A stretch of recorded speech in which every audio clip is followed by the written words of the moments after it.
जी जलसों का ऐलान किया है, वो धरने वगैरह का तो ऐलान नहीं किया, वो तो 2014 में वो कर चुके हैं। कोई शक नहीं है कि इमरान खान के जलसे में क्राउड होता भी है और जो है नून लीग जो इससे 40% क्राउड भी इकट्ठा नहीं कर सकती लाहौर में। मैं बात करूँगा जी जो इमरान खान साहब ने रात को जलसा किया है उसके बारे में। तो उन आपको जो है ना वो जलसे की कंप्लीट जो है ना बातें मैं 7 से 8 मिनट में बताने की कोशिश करूँगा। जलसा तो बहुत लंबा था और इमरान खान साहब की जो है तकरीर 100 मिनट की थी और जलसा तो बहुत लंबा था, 3-4 घंटे का जलसा था। तो सबसे पहले शुरू करते हैं जी इमरान खान साहब ने पता बहुत सक्सेसफुल जलसा था, इस बात की तो कोई इस बात में तो कोई शक नहीं है। नून लीग ऐसा जलसा नहीं कर सकती, ज़िंदगी भर नहीं कर सकती। इससे 40-50% इस भी नहीं कर सकती इस जलसे का जो इमरान खान साहब ने जलसा किया और वो उनका ये तो उनका शेवा है, वो जलसे बहुत बड़े करते हैं, इसमें कोई शक नहीं है। तो बात करने का मकसद ये है कि इमरान खान साहब ने जो उसमें बातें की हैं वो बताने लगा हूँ मैं। सबसे पहले तो उन्होंने बात की कि जो अंग्रेज़ हैं उनसे पहले हमने कभी जीता नहीं। 50 साल पहले जो हम उससे कभी जीत ही नहीं सके। तो ये बात उनकी थोड़ी-सी मैं गलत साबित करूँगा क्योंकि पहले उन्होंने कहा कि हम यूरोपियन कंट्री से कभी जीत ही नहीं सके थे। तो ये उनकी बात थोड़ी-सी गलत है क्योंकि हमने सन 15 फो 54 में भी जीत चुके हैं, वनडे सीरीज़ भी जीत चुके हैं और टेस्ट सीरीज़ भी जीत चुके हैं। तो ये बात और उसके बाद उन्होंने की बात जी कि आपको डीज़ल ना कहें, डीज़ल की नकल ना उतारें और जो है ना दूसरा बिलावल भुट्टो की नकल ना उतारें, तो उनका जलसा पूरा ही नहीं होता। ये तो वो हर जलसे में करते हैं ऑलमोस्ट।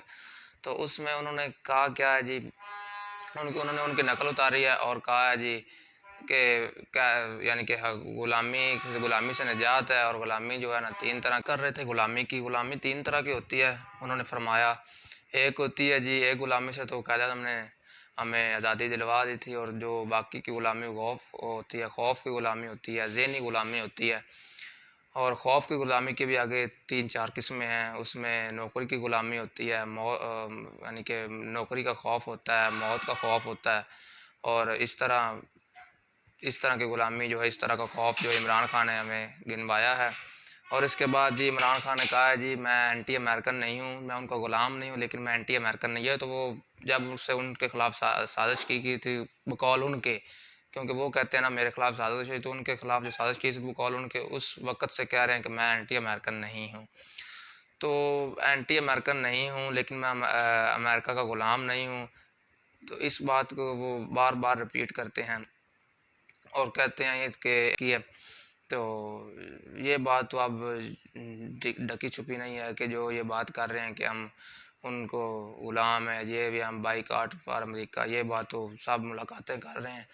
और ये इमरान खान साहब कहते हैं नवाज़ शरीफ ये है उसको मैं रुलाऊँगा, ये करूँगा, वो करूँगा। ठीक है, जो उन्होंने गलत किया है उनको करें, लेकिन परवेज़ मुशर्रफ साहब जो हैं उनको भी तो उनके खिलाफ तो कुछ भी नहीं कहते जिन्होंने 7-8 साल जो है बदमाशी के ज़ोर पर मुल्क पर कब्ज़ा किए रखा, मार्शल लॉ लगाए रखा, तो उसके खिलाफ तो बात नहीं करते। तो अगर उनके 3.5 साल उनकी अगर हुकूमत रही थी, तो उसके खिलाफ बात कर सकते थे। लेकिन उन्होंने नहीं किया, बस वो नवाज़ शरीफ के खिलाफ ये कर दूँगा मैं, रुलाऊँगा, धमकाऊँगा, ये बस जो वो बात करते हैं आपको पता है सब। तो इसके बाद जी उन्होंने वो कहते हैं जी खिलाफ की बात करते हैं और कहते हैं जी अमेरिकी एम्बेसडर ने हमारी हुकूमत को ख़त्म कर दिया। तो अमेरिकी एम्बेसडर किसी भी हुकूमत को ख़त्म नहीं कर सकता। वो हाँ, मुखालफत कर सकता है, वो पसंद नापसंद पर कह सकता है कि मुझे ये प्राइम मिनिस्टर पसंद नहीं और ये पसंद नहीं, लेकिन वो किसी प्राइम मिनिस्टर की जो है ना वो जॉब नौकरी को ख़त्म नहीं कर सकता। तो ये भी उन्होंने बात की कि अमेरिकी एम्बेसडर ने जो है ना वो नौकरी को मेरे वो प्राइम मिनिस्टर साजिश की है मेरे ख़िलाफ़। अब पाकिस्तान में इतना पावरफुल मैन जो इंसान होता है वो प्राइम मिनिस्टर होता है, उसके खिलाफ अमेरिकी एम्बेसडर कैसे साजिश कर सकता है। तो इसके बाद जी उन्होंने कहा जी कासम सूरी और असद कैसर जो हैं उनके खिलाफ भी केसेस चल रहे हैं और एफआईए में, तो वो भी अदालतें चलेंगे, ये इंसाफ तो ना हुआ। वो उन्होंने भी अदालतों में स्टे लेकर रखा है जी। तो ये दोहरा इंसाफ हुआ, ये इंसाफ नहीं है। तो इसके बाद जी उन्होंने कहा जी हम मिलकर मुल्क का कर्जा उतारेंगे। ये बात बड़ी सोचने वाली है जो इमरान खान साहब कह रहे हैं, जिन्होंने 55% जो है ना 3.5 साल में कर्जा लिया है, वो बात कह रहे हैं कि हम मुल्क का कर्जा मिलकर उतारेंगे। ये बात सोचने वाली है जी। और खान साहब जो है वो कह रहे हैं, वो बयानियाँ बनाने की और साकब निसार वाला चूरन बेचने की कोशिश कर रहे हैं। जो साकब निसार साहब कहते थे कि हमने ये करना है, डैम बनाना है, वो बनाना है, और इमरान खान साहब भी उनके साथ थे, और ना डैम बना गया तो ना ही कुछ हुआ। वो कहाँ गया वो करोड़ों रुपए, जो अरबों रुपए जो बाहर से भी आया और हर एक इंसान ने जो है दिया, वो डैम वाले पैसे कहाँ गए। और जी अब इमरान खान साहब कह रहे हैं हमने मुल्क का कर्जा उतारना है। 1 लाख रुपए एक फ़र्द पे, एक शख्स पे, अगर छोटा सा 6 माह का बच्चा, 1 माह का बच्चा भी है ना, तो उसके भी 1 लाख रुपए कर्ज है आलमोस्ट। थोड़ा सा ऊपर नीचे हो सकता है 1-2 हज़ार, लेकिन आलमोस्ट अगर एक फैमिली में अगर 6 अफराद हैं तो 6 लाख रुपए उस फैमिली के ऊपर कर्ज है। तो इतना मुल्क के ऊपर कर्ज है जी। तो इसको जी उतारने की कोशिश कर रहे हैं, मतलब कि बयानियाँ बनाने की कोशिश की जा रही है और चूरन बेचने की कोशिश की जा रही है। तो अब मुश्किल ही बिकेगा जी चूरन। तो इसके बाद जी उन्होंने कहा जी जलसों का ऐलान किया है, वो धरने वगैरह का ऐलान नहीं किया, वो तो 2014 में वो कर चुके हैं।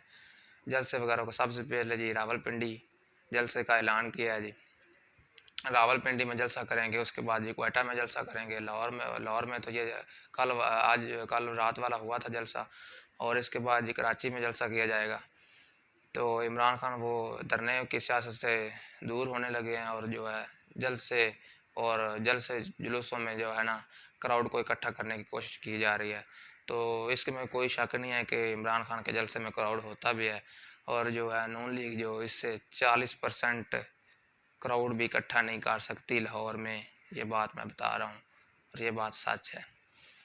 तो इमरान खान साहब को जी तकरीर करनी आती है जी, इसमें कोई शक नहीं है। उनको बोलना आता है, आवाम को इकट्ठा करना आता है, चाहे वो सच बोलें या झूठ बोलें, इससे कोई फ़र्क नहीं पड़ता। आवाम उनके पास उनके जी बयान को सुनने के लिए जाती है। तो इसके बाद जी मैंने पहली बार देखा है, मैं भी बड़ी देर से यानी कि इसको सियासत को जो है ना कवर कर रहा हूँ, पहली बार जो है ना उनकी हुकूमत में नहीं देखा जो अब देखा है।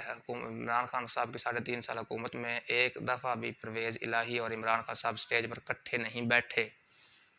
अब जो कल वाले जलसे वो इकट्ठे बैठे रहे हैं जी एक स्टेज पे।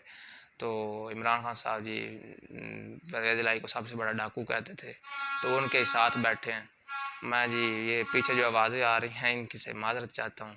ये 14 अगस्त है, 14 अगस्त वाले दिन जो वीडियो मैं रिकॉर्ड कर रहा हूँ, और बाहर जो है बाज़ारों में जो है ना बच्चे शोर वगैरह कर रहे हैं। तो और मैं बात कर रहे थे जो है आज़ादी का दिन तो है, तो बात हो रही थी जी परवेज़ इलाही की। तो परवेज़ इलाही को आज तक नहीं देखा जी, साथ बैठे इमरान खान साहब के। कल जी वो उनके साथ बैठे थे, और जो है इमरान खान साहब भी उनके साथ बैठे थे, जो उनको सबसे बड़ा डाकू कहते थे। परवेज़ इलाही साहब कल तक उनको कहते थे कि इनकी नैपियाँ बदल रहे हैं, और आज वो भी उनके साथ जी बैठकर बता रहे हैं कि हम जी इमरान खान के साथ हैं, और ये हैं जी हकीकी आज़ादी की। अंकल बोले थे परवेज़ इलाही जो इस पंजाब का सबसे बड़ा डाकू है,